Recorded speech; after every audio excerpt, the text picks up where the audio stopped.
One of my earliest memories was that of my brother and I standing in a doorway looking into the small dingy room where my father was chasing dragon in the corner. Chasing dragon was a slang term for inhaling heroin smoke. Heroin was placed on a tin foil and heated underneath with a match or candle. The smoke rising out of the tin foil was inhaled. I often got punished in school because my brother had ripped up my school books.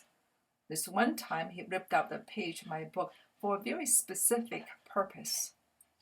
It was a page with a picture of a thief in the custody of a policeman. He kept the picture in his pocket until my father came home. He showed my father the picture and told him that was what would happen to him if he continued chasing dragon. He was 2 years old. We sat side by side outside the house, waiting eagerly for my father's return from rehab. I remember that as if it were yesterday. It was the last of such returns. My father stayed free of heroin from then on and became a heroin addict counselor. I was 6, and my brother was 3. Growing up, we spent much time together alone. My mother was always working. My father was in and out of rehab for 7 years and later worked on an island and only came home once a week. We played and we fought. Most of our games became fights as we were unsupervised. Most days we walked together to the store to get white bread for dinner. For variation, we alternated sugar and ketchup on the white bread. We loved it. My brother was brilliant. He was able to solve simple algebraic problems at age 3. People would come to our house to see it for themselves. He had an ambition matching his intelligence. He wanted to be rich when he grew up. He wanted to live like the aristocrats of the past instead of the mundane existence of the average man. His pride was equally extraordinary. He was always picking fights with older boys in school and would never admit defeat. He would come to me all beat up and crying.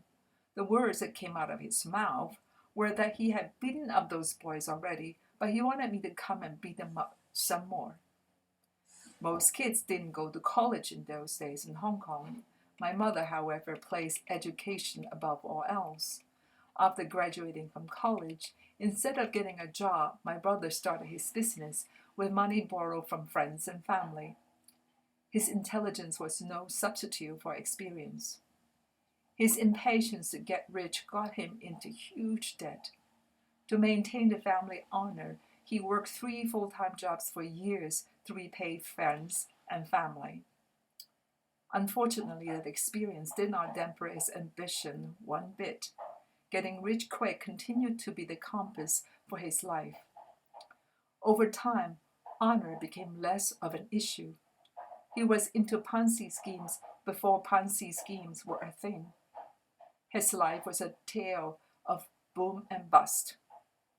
He did manage to live the high life for many years, but under constant pressure of keeping the schemes going and his lifestyle afloat.